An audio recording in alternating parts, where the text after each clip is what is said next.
Buenos días a todos. Gracias por acompañarnos a un seminario más de Softtree. Ofrecemos estos seminarios gratuitos en español casi siempre una vez al mes con una variedad de temas técnicos, así que queremos invitarlos a que si hay algún tema que les interese en particular, pueden incluirlo en la sección de chat de nuestro panel GoToWebinar, así como cualquier pregunta que surja durante la presentación. Las preguntas son totalmente anónimas, así es que siéntanse en confianza de enviarnos sus preguntas. Y si están viendo este video a través de nuestro canal de YouTube en el futuro, pueden sugerir temas de su interés en la sección de comentarios. Mi nombre es Patricia Ramírez, soy gerente de cuentas para América Latina en Softtree y hoy voy a presentarles la primera parte de este webinar. Entonces, la optimización del movimiento de materiales que les mostraremos hoy estará centrada en el uso de Softtree Optimal, que es un módulo adicional a nuestro software RoadEng. Nos enfocaremos en la reducción de costos de construcción de carreteras mediante la optimización del movimiento de materiales en la subrasante. Específicamente, vamos a ver los costos de excavación, terraplén y acarreo asociados con proyectos de construcción de carreteras. Como todos ustedes saben, estas operaciones representan uno de los costos más significativos dentro de los proyectos de construcción de vías. Para nuestra agenda, vamos a comenzar con una breve introducción a qué es la optimización y cómo se hace de manera general, y luego a qué tipo de proyectos son aptos para la misma. No todos los proyectos se aplican para la optimización, así que vamos a cubrir esta parte un poco más adelante. Y luego los voy a dejar con nuestro ingeniero de soporte, Humberto Botero, quien me acompaña el día de hoy y nos va a estar mostrando RoadEng. Humberto les va a mostrar cómo configurar la optimización, cómo configurar las tablas de costos unitarios, cómo definir las restricciones de un proyecto. Por ejemplo, estas restricciones pueden ser las pendientes máximas y mínimas, el valor de K, la elevación de puntos de control, etcétera.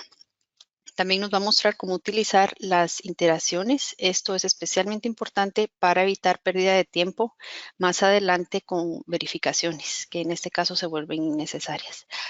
Hablaremos también de cómo interpretar y compartir los resultados, interpretar los resultados de la optimización y finalmente cómo compartir los resultados con los constructores. Ahora bien, ¿qué es el optimizador? El optimizador vertical se basa en un algoritmo que es patentado por Softtree para obtener un alineamiento vertical óptimo con respecto al costo de movimientos de materiales. ¿Y cómo funciona? Bueno, lo primero que es importante mencionar es que hay 5 parámetros esenciales que necesitamos ingresar al sistema para poder efectuar la optimización. El primero de ellos es contar con datos topográficos que se importan y nos sirven para crear una superficie tridimensional. Esa puede ser creada a través de un archivo CSV, un archivo LAZ, etcétera, o la pueden importar también directamente ya como una superficie creada y generada en otro programa utilizando los formatos LAND, XML o DWG, por ejemplo. A partir de esto, pasamos al segundo punto, perdón, que son los alineamientos, o es el alineamiento horizontal preliminar que se puede hacer en nuestro software o también se puede importar. El tercer paso sería configurar la sección transversal y para esta parte RoadEng trae ya plantillas que son bastante flexibles y configurables. Son relativamente fáciles de usar y de actualizar también. Luego de esto pasamos al siguiente punto que son las tablas de costos. Es necesario actualizar las tablas e introducir todos los costos de movimiento de materiales. Luego agregamos las restricciones y variables del proyecto. Otra vez estas restricciones, como por ejemplo las pendientes máximas y mínimas, la velocidad máxima y todo este tipo de restricciones. Y luego el programa está listo para correr una optimización. Entonces, primero veamos esta gráfica como ejemplo. Comenzamos con una superficie topográfica. Acá tenemos una superficie y un alineamiento horizontal, el cual pues no se puede ver acá porque esta es la vista de perfil del terreno. Pero podríamos empezar con un alineamiento vertical y correr el proceso de optimización les va a generar, un segundo alineamiento sugerido que cumple con todas las variables y restricciones de su diseño. Y realmente cuando la solución se vuelve más importante es cuando ven todas estas áreas que están sombreadas en verde, esos pequeños movimientos se van sumando y al final todos estos pequeños cambios representan un ahorro muy grande ya al momento, digamos, de ver los números completos de la obra. Entonces, hemos visto que varios de nuestros clientes han tenido ahorros entre un 15 y 25% en el costo de construcción digamos, en el tema de movimiento de materiales. Además, el hecho de que la alineación vertical se puede hacer automáticamente, el segundo beneficio muy grande es el ahorro en tiempo que provee, ¿verdad? En vez de estar haciendo a mano todo el alineamiento, de una vez se puede hacer. Y esto fue un poco de cómo funciona el optimizador. Ahora, ¿qué tipo de proyectos son aptos para ser optimizados? Como les mencioné, no todos los proyectos se benefician de la optimización y vamos a ver las características que hacen que un proyecto sea adecuado. El primero es que, de hecho, el proyecto involucre una cantidad considerable de movimiento de materiales. La segunda es que tenga flexibilidad de ajustarse de manera vertical y mejor aún si hay espacio para ajustarlo horizontalmente. Si su proyecto tiene esta flexibilidad, es un buen prospecto para optimización. Finalmente, el proyecto no debería tener restricciones excesivas, ya que esto restringe la funcionalidad de la optimización. Por ejemplo, en una carretera urbana que tiene intersecciones cada 20 o 10 metros, el software no tiene mucho espacio para jugar con diferentes opciones y entonces es muy poco lo que va a poder ayudar en ese sentido. Ahora, en términos del tipo de proyectos, es muy aplicable específicamente para cuando tienen un proyecto nuevo. También se aplica para realineamientos de caminos existentes. Puede ser utilizado en proyectos de ampliación y repavimentación y en este caso el beneficio no se va a enfocar tanto en la reducción de costos, más bien va a ser el enfoque en la reducción de tiempo, porque estos proyectos, pues si es una repavimentación ya no va a haber mucho espacio para cambiar el diseño. En ambos casos, el uso se va a enfocar en la habilidad de generar, el beneficio de tiempo se aplica a todos los proyectos, ya que el optimizador permite generar rápidamente un perfil que cumpla con los criterios del diseño. Y en términos de infraestructura, es aplicable a una variedad de proyectos. Hoy nos vamos a centrar en proyectos de carreteras, pero nuestro software también está siendo usado para diferentes proyectos como diseño de tuberías, por ejemplo, oleoductos y también vías férreas y algunos otros proyectos que involucran corredores viales. Y ahora sí, con esto los dejo con Humberto para que podamos ver el software en acción. Bueno, muchas gracias, Patricia. Voy a compartir ahora mi pantalla. Hoy vamos a trabajar con la nueva versión 10 de Roadeng, que va a ser publicada a principios del año entrante. En el primer ejemplo que vamos a ver, vamos a partir de una superficie tridimensional ya definida. Se definió a partir de datos LIDAR o LiDAR en el módulo de terrain y a partir de un alineamiento horizontal también ya definido que está en un archivo LAN XML. Entonces, lo primero que voy a hacer es que le digo nuevo archivo y voy a buscarlo. Es este archivo denominado topo, le digo abrir y acá en alineamiento voy a elegir la opción XLM y acá tenemos nuestro alineamiento preliminar. Acá vamos a usar en principio la plantilla de sección transversal por defecto, le digo finalizar y como vemos acá vamos a iniciar todo nuestro trabajo de una vez en el módulo de Location, o también llamado Ubicación.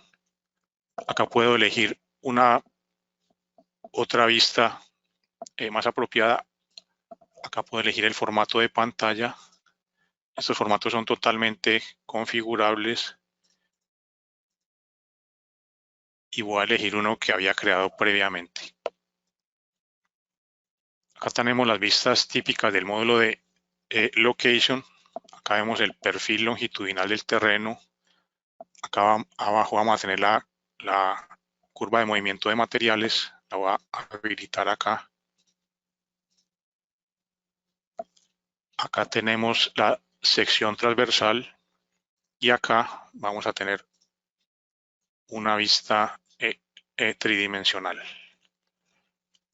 Acá tenemos nuestro alineamiento horizontal, que lo importamos a partir de un archivo XML y vamos a ver algunas de sus etiquetas para ver qué tipo de curvas tiene. Acá podemos ver alguna información sobre las curvas horizontales y vemos que tiene curvas curvas espirales de transición.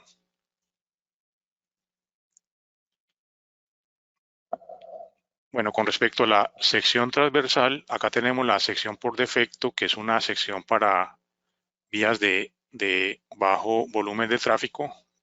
Este proyecto es una vía, digamos, semi-rural, entonces voy a proceder a cambiar la plantilla de sección transversal acá en inicio, plantillas, y voy a elegir esta plantilla rural. Tiene, como vemos acá, tiene definidas 3 capas. Acá se ve en corte y en relleno. Acá le digo cancelar y la voy a asignar acá en corredor, asignar por rango. Acá simplemente la elijo y le digo que la aplique a todo el alineamiento. Acá va a recalcular todo el alineamiento.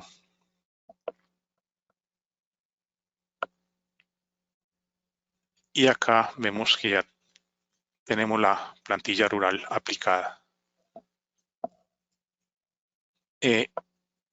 Acá en la sección, en la vista tridimensional, la podemos arreglar un poco. Vamos a usar esta opción de canal alfa para que el terreno original sea semitransparente. De esta forma.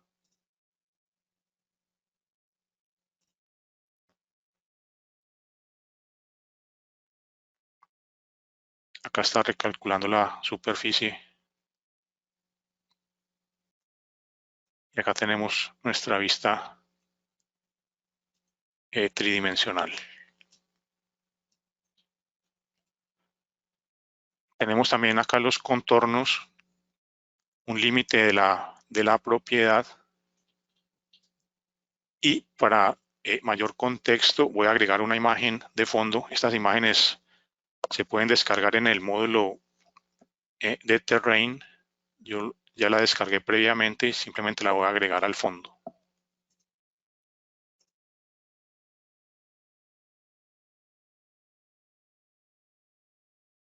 La voy a dejar a resolución plena.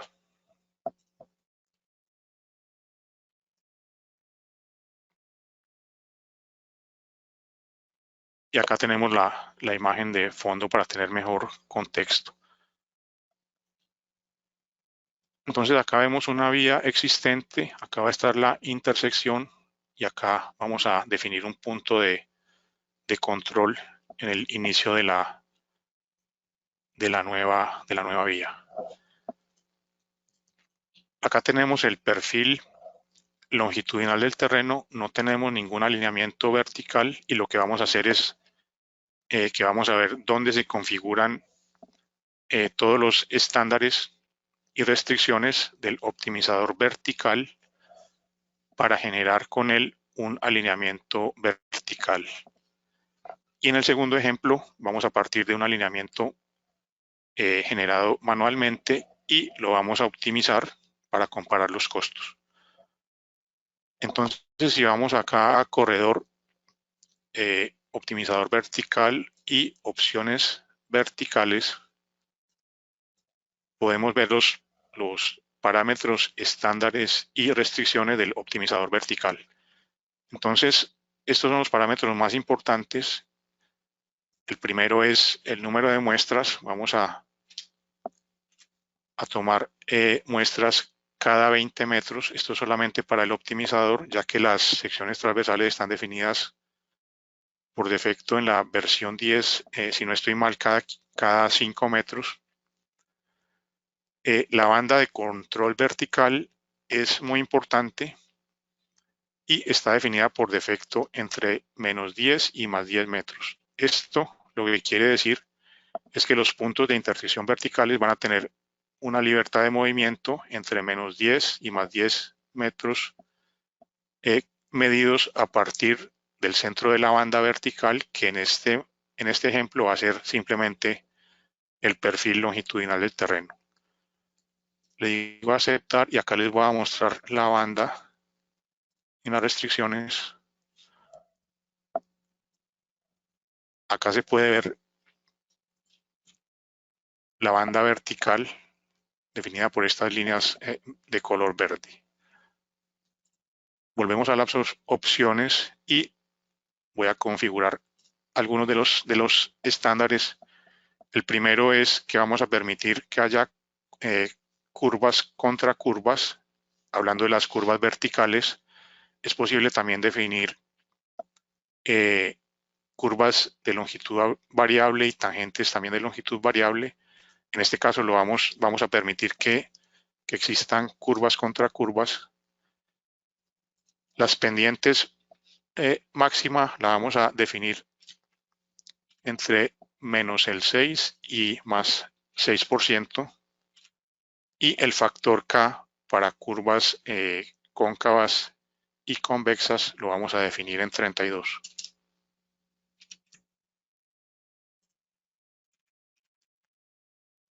Le digo acá añadir y acá tengo la configuración. En los primeros 150 metros del proyecto voy a definir otro valor K para las curvas verticales con las mismas pendientes y va a ser de 12 para curvas cóncavas y 11 para curvas convexas.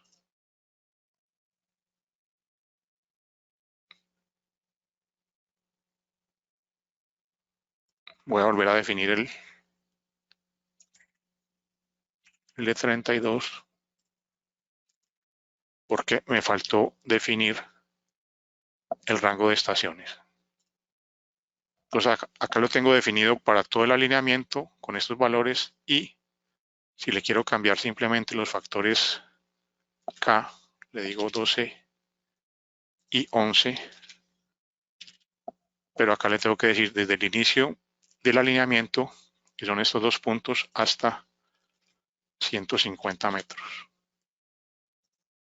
Y acá ya tengo las dos configuraciones. Otra restricción importante son los puntos de control. Estos son puntos por donde yo quiero forzar que el alineamiento pase. Obviamente el punto acá de intersección con la línea, con la vía existente, será uno de ellos. Lo voy a agregar acá, le digo añadir, le digo inicio del alineamiento, aceptar. Acá me detecta la elevación y le voy a configurar una pendiente inicial del menos 1%. Voy a volver acá a opciones para revisar que no se hayan cambiado. Acá están, punto de control. En este ejemplo no vamos a usar canteras o puntos de desecho, lo vamos a usar en otro ejemplo más adelante. Y esta parte es muy importante y es donde se definen los costos unitarios en lo que tiene que ver con el movimiento de materiales. Entonces, existen varios materiales que ya están definidos por defecto, los podemos usar, o bien podemos añadir nuevos materiales. En este primer ejemplo vamos a usar un solo material a nivel de subrasante, o sea que vamos a tener una sola capa definida en el suelo, y más adelante, al final de la presentación, vamos a ver cómo se definen varias capas de suelos, llamados también estratos, y acá se denominan subhorizontes. Entonces, para cada uno de los materiales definidos existen costos de manejo. Acá están definidos en dólares por metro cúbico. Acá están para excavación y para terraplén. Y para todos los materiales en conjunto se definen unos costos de movimiento, transporte y carga. Y acá específicamente se definen, basados en estos costos de acarreo y carga, se definen los puntos de quiebre. Estos puntos de quiebre que estoy señalando acá, que definen las distancias de acarreo libre sobre acarreo y acarreo fuera de la obra. Entonces, si fuéramos a cambiar los parámetros acá, los costos, esta gráfica se va a actualizar automáticamente. Por ahora vamos a definir estos costos como si fueran dólares, podrían ser de cualquier otra moneda dependiendo del sitio donde estemos trabajando. Acá tenemos otro tipo de restricciones. La primera de ellas es la dirección del movimiento de materiales. Puedo limitarla, puedo decirle que se permita el movimiento de materiales en ambas direcciones, hacia adelante o hacia atrás, y en cada una de ellas puedo definir el movimiento por rangos de estaciones. En este caso no lo vamos a definir. Esta parte me permite descargar materiales cuando se puede hacer a lo largo del alineamiento, y acá puedo definir cuántos metros cúbicos por metro lineal de alineamiento puedo descargar. Existen otras restricciones como mínimo de llenado o mínimo de corte, etc. Vamos a dejarlo tal cual. Con estas restricciones le decimos aceptar.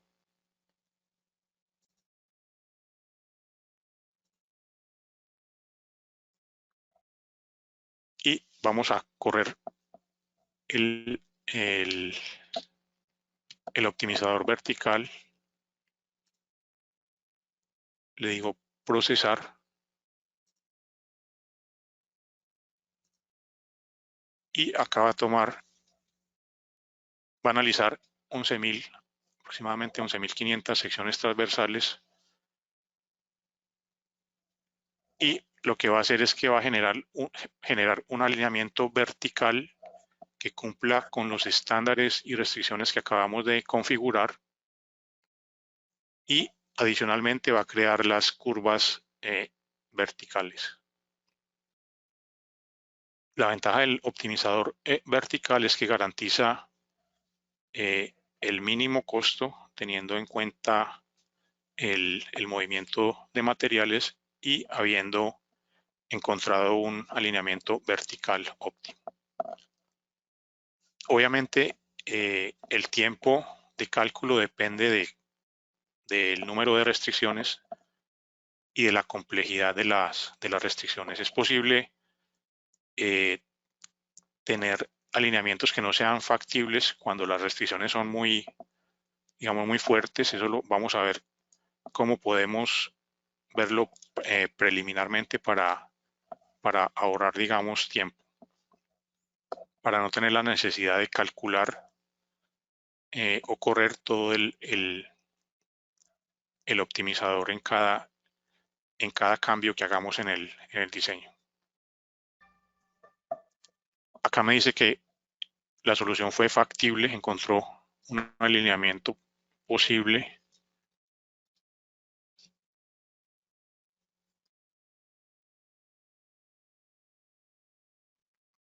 Y acá lo tenemos. Voy a agrandar esta pantalla acá.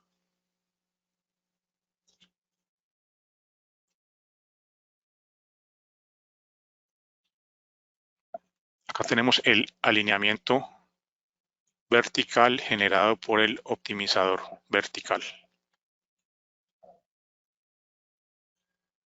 Vemos acá las curvas parabólicas verticales y vemos unas cortas tangentes, todas ellas cumpliendo la condición de máxima pendiente.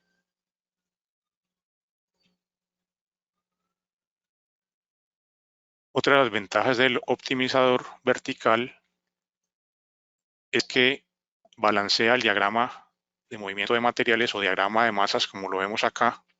Está casi perfectamente balanceado, y acá en el explorador de proyectos podemos ver un resumen de los costos totales.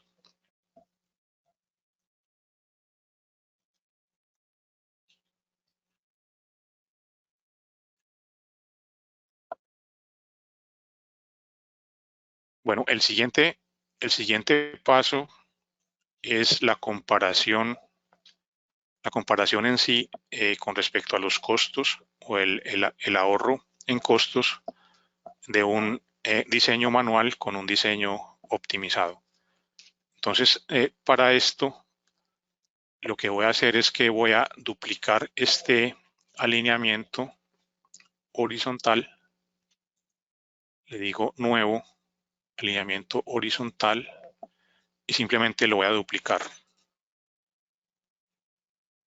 Acá tenemos el alineamiento horizontal número 2 con su alineamiento vertical. Ambos son simplemente una copia del que habíamos generado previamente. En el alineamiento horizontal 2, el segundo, voy a proceder a eliminar el alineamiento vertical para crear uno manualmente. Pero antes les voy a mostrar acá en opciones verticales, en proceso, la opción que les había mencionado anteriormente para chequear fácilmente la factibilidad de un alineamiento vertical. Simplemente le daría esta opción, quitando esta, para verificar si las restricciones son demasiado fuertes. Él me daría, si lo son, él me daría rápidamente un mensaje de advertencia diciendo que no es posible encontrar un alineamiento óptimo dadas las condiciones, digamos, de entrada. Esta parte es bastante útil.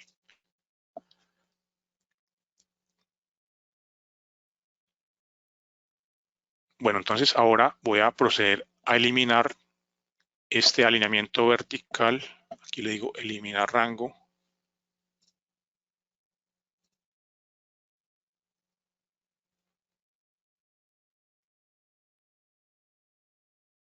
Y acá tenemos nuevamente el perfil longitudinal del terreno.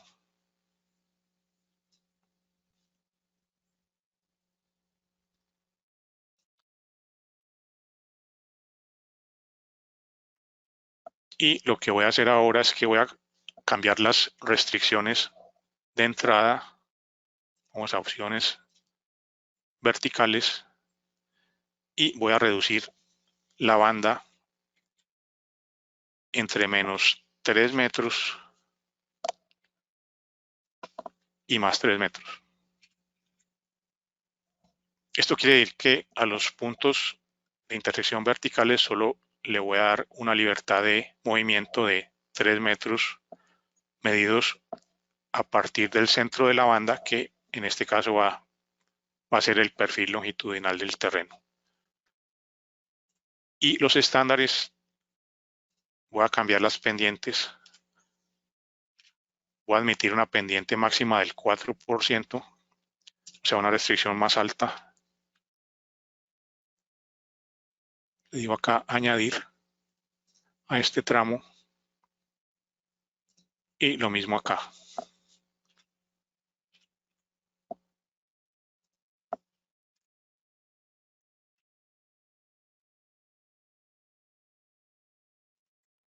Acá tenemos las nuevas configuraciones.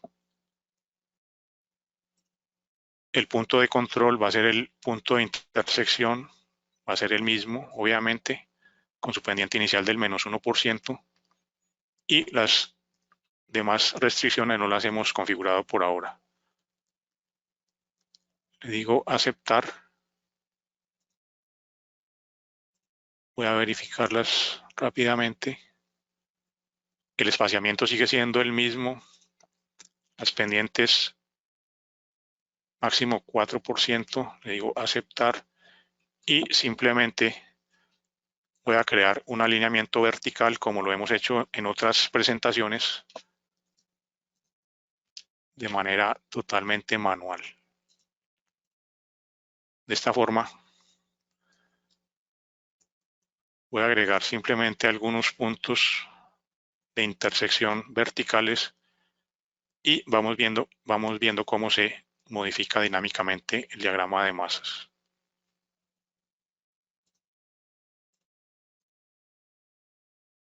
De esta forma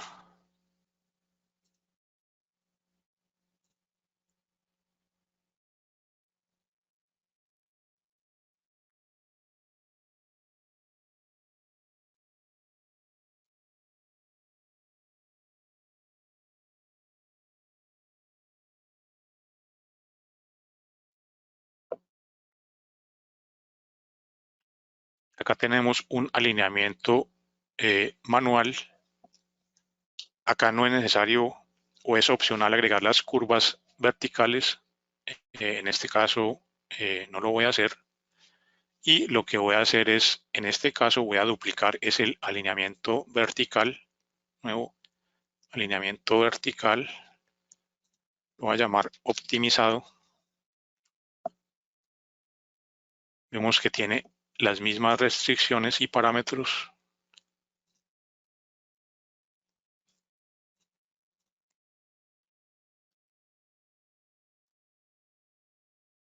Y ahora sí nos vamos a concentrar en los costos y vamos a comparar el alineamiento manual, que es el que tenemos acá,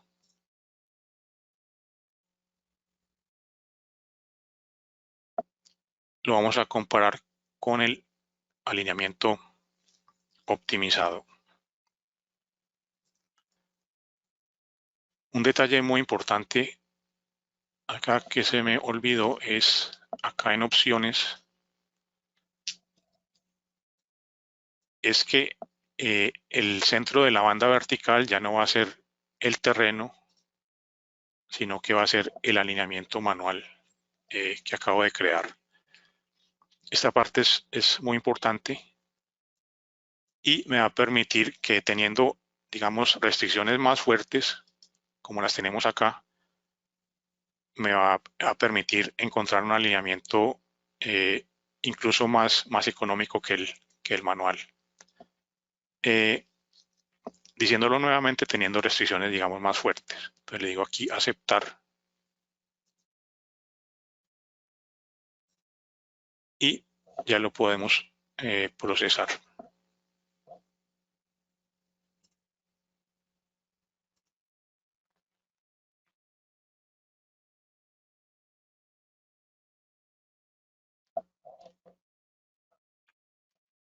Igualmente, como en el caso anterior, no solamente va a optimizar el alineamiento, sino que le va a agregar las curvas verticales. En este caso también está analizando casi unas 11.700 secciones transversales. Hablando nuevamente del optimizador horizontal, que no lo vamos a ver completamente hoy, el optimizador horizontal lo que hace es encontrar un alineamiento horizontal más económico que uno que hayamos hecho manualmente. Ese sí requiere un alineamiento horizontal manual como base, y lo que se hace es que a los puntos de intersección verticales, a ciertos puntos, no a todos necesariamente, se les da una libertad, un área que denota puede ser un rectángulo o un cuadrado donde el punto se puede mover de manera horizontal para encontrar un alineamiento horizontal más barato que el que se había hecho manualmente. Este optimizador horizontal se basa en el vertical en el sentido de que para cada posible alineamiento horizontal nuevo, él calcula el alineamiento vertical óptimo. Obviamente, los tiempos de cálculo son más largos que los del optimizador vertical.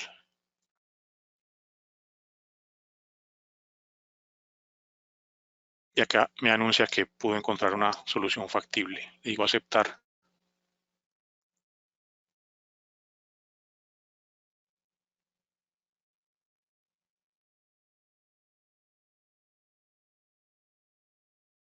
Y acá vemos el alineamiento vertical optimizado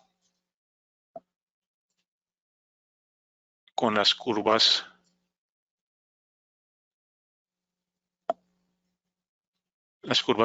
verticales, y acá en el diagrama de masas vemos que está balanceado.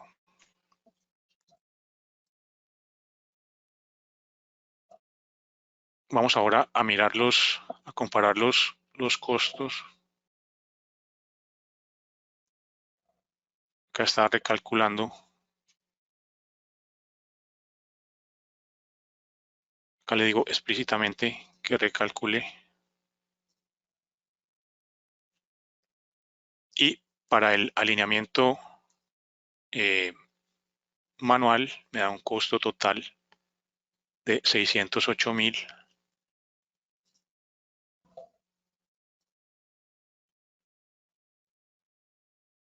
Acá está recalculando el optimizado contra 427.000. Acá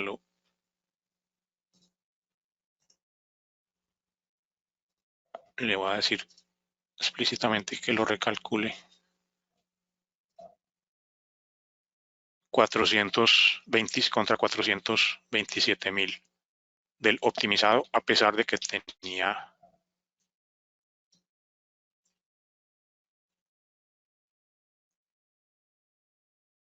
restricciones más fuertes. Es posible mostrar estos costos uno al lado del otro para compararlos.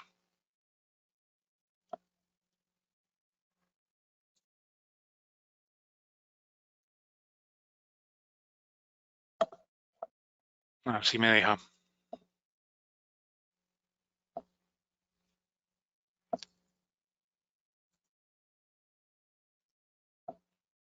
Acá me permite comparar los costos.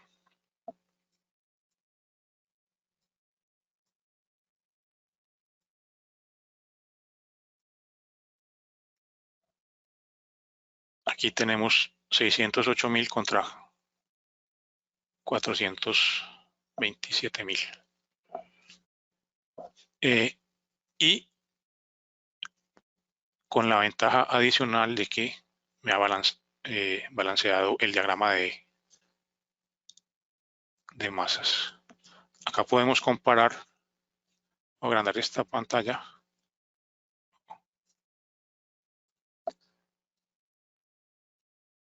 Esta ventana, perdón, y acá podemos comparar el alineamiento optimizado con el alineamiento manual en verde.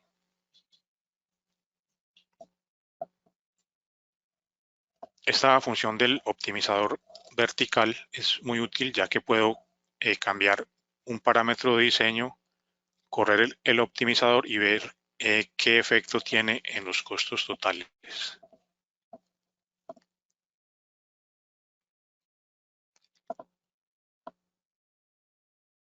Si hago el manual,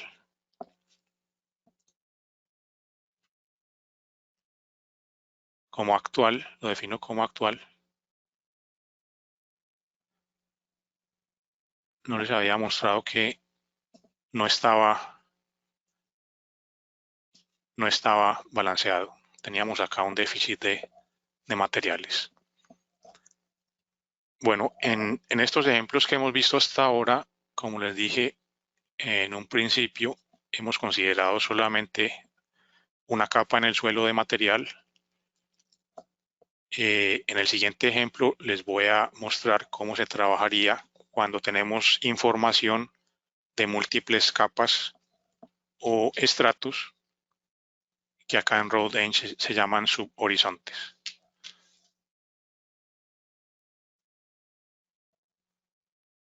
Vamos a trabajar con el mismo diseño o el mismo proyecto. Acá ya lo tengo abierto, pero trabajando con definiendo 3 capas de materiales. Entonces voy a agrandar acá. Acá tenemos el mismo proyecto y se han definido 3 capas de materiales arbitrariamente, solamente para el ejemplo. La capa número 1 o subhorizonte número 1, vemos que acá hasta la estación 750 tiene un material denominado OB, que simplemente podemos decir que es tierra. De la estación 750 en adelante es grava. Para la capa 2, para todo el alineamiento, se ha definido como roca fracturada, y la capa más profunda durante todo el alineamiento se ha definido como roca sólida. Y acá tenemos el diagrama de masas para todo el conjunto de los materiales. Eso significa que en los cortes podemos cortar cualquiera de estas capas dependiendo de la profundidad del corte, y también podemos definir acá en la vista de perfil es posible mostrar las capas. Entonces acá tenemos el alineamiento vertical, lo estoy señalando acá, el perfil longitudinal del terreno, este es el límite, estamos viendo el límite de las capas, límite 1 y el límite 2. Acá tenemos la capa 1, la capa 2 y la capa 3. Eso también se puede, lo podemos ver en la sección transversal. Acá las podemos ver, límite de las capas y las 3 capas. ¿Dónde se define esto? Vamos asignar por rango, en corredor asignar por rango, y en esta pestaña de subhorizontes. Acá tenemos las dos configuraciones. Esta configuración es difícil de leer, pero si le damos clic acá ya se aprecia más fácilmente. Acá podemos elegir cada uno de los materiales, ya sea los materiales existentes o materiales nuevos que hayamos creado, y esta es la profundidad con respecto a la superficie. Entonces la primera capa la hemos definido a 1 metro con respecto a la superficie, y la segunda capa a 250 con respecto a la superficie. Lo mismo para la segunda configuración. Se pueden definir diferentes materiales, diferentes profundidades y diferentes rangos de estaciones. Ahora, para los tipos de relleno o de lleno, se definen acá. Acá tenemos la lista de materiales disponibles, y yo le puedo decir, por ejemplo,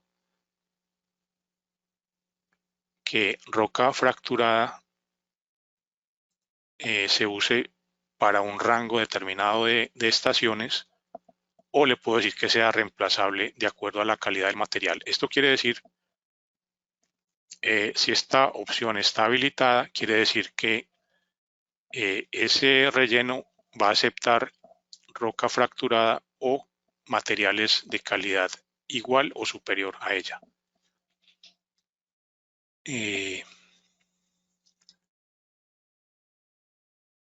Acá es donde se definen las plantillas. Esto ya lo habíamos visto, cómo se asigna la plantilla para un rango de estaciones. Bueno, vamos a ver que el diagrama de masas tiene en este caso particular, donde estamos trabajando con materiales múltiples, este diagrama de masas tiene la limitación de que me considera a todos los materiales en conjunto, pero tenemos una herramienta que se llama acarreo óptimo o OptiHole, que la voy a configurar ahora. Acá en opciones de perfil voy a eliminar esta, la voy a eliminar y voy a agregar la opción de OptiHole o acarreo óptimo. Esta opción lo que me permite es mostrar el movimiento de materiales de una manera mucho más detallada. Acá estamos viendo todos los materiales y acá estamos viendo las diferentes categorías: acarreo libre, sobre acarreo y acarreo fuera de la obra. Entonces, si me ubico acá con el cursor, me muestra qué materiales se están moviendo,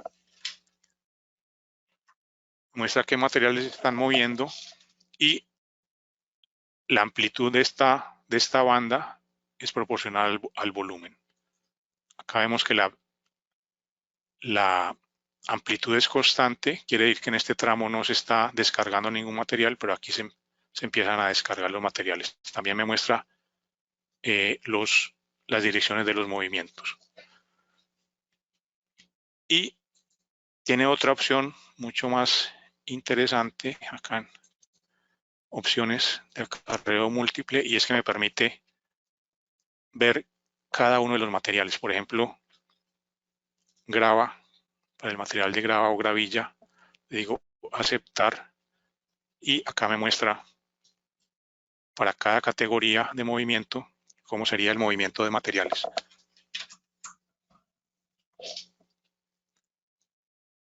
Acá vamos a ver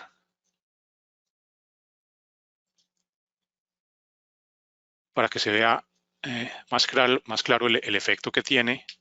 Vamos a asignar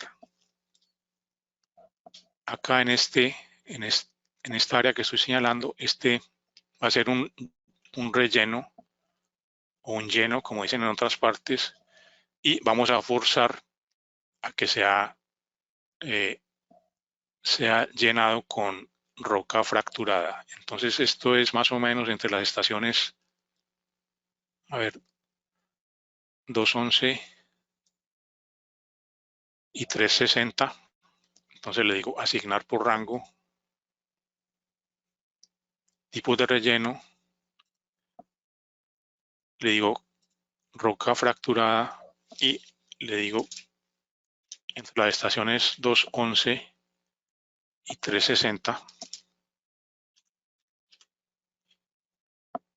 y no va a ser reemplazable, o sea que tiene que ser este tipo de material. Le digo añadir y acá tengo la configuración, le digo aceptar y va a recalcular.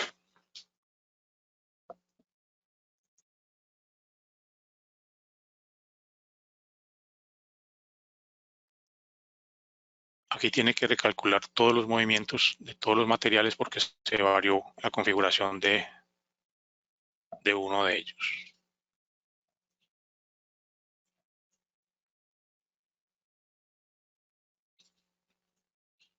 Y acá tengo el nuevo movimiento para ese tipo de material. Una opción que no hemos visto hasta ahora y la vamos a ver es en opciones verticales, las canteras o sitios, o también sitios de desecho se pueden añadir acá, y vamos a añadir una cantera o un sitio de préstamo al inicio del alineamiento. Digo que sea de sitio de extracción de volumen variable Eso es lo que se conoce en Rodenge como fosos o canteras inteligentes o dinámicas. Puedo definir que esta cantera sea simplemente en la estación 0 o le puedo dar una distancia. Acá lo voy a dejar en el inicio y le voy a decir que sea de roca fracturada. Le digo aceptar, va a recalcular.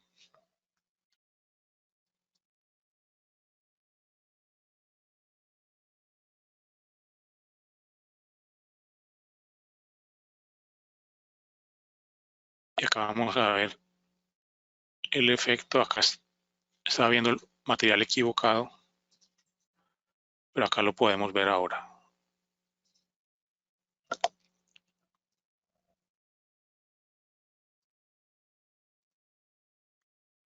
Y acá vemos la cantera, se señala con este semicírculo y vemos cómo sería el movimiento para este material en particular en las tres diferentes modalidades. Vamos a comprobar acá en esta, si vamos a esta estación,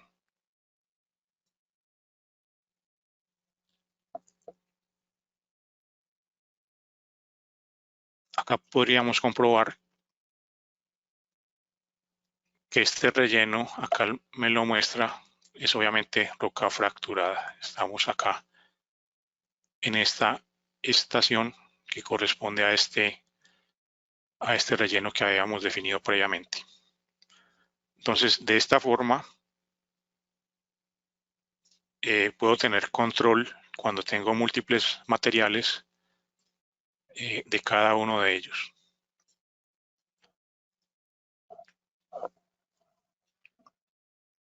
Estos resultados se pueden exportar. Digo copiar opciones de multi-hole. Copiar al portapapeles y simplemente los puedo pegar en Excel.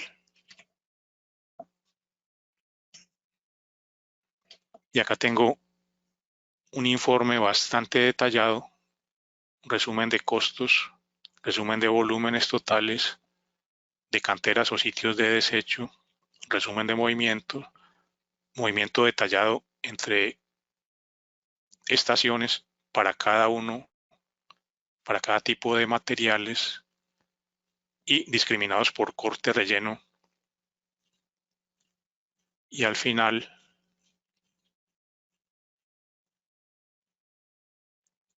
más información sobre las canteras. Y este es un resumen detallado del movimiento de materiales discriminado por el tipo de material. Esta parte es bastante útil. Bueno, en cuanto a las salidas, la salida tradicional es la salida del módulo de multiplot.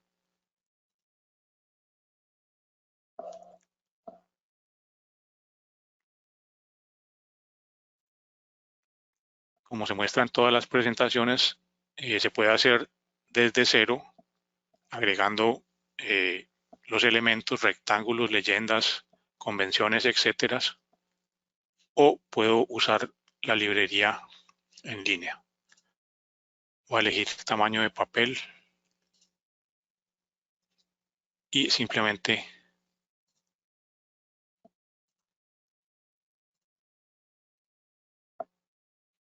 tenemos secciones transversales del proyecto.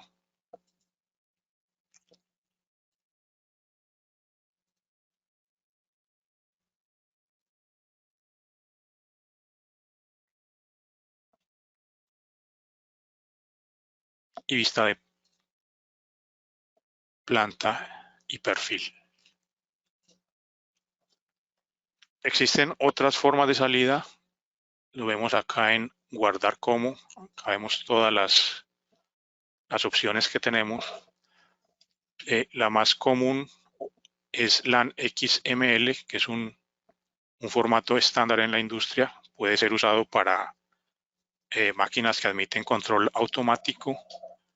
Puede usar mapas Avenza que producen un PDF georreferenciado que se puede llevar al terreno en una tablet o en un teléfono celular.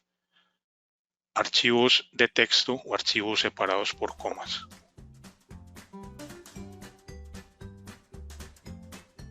Y esta es básicamente la presentación del día de hoy.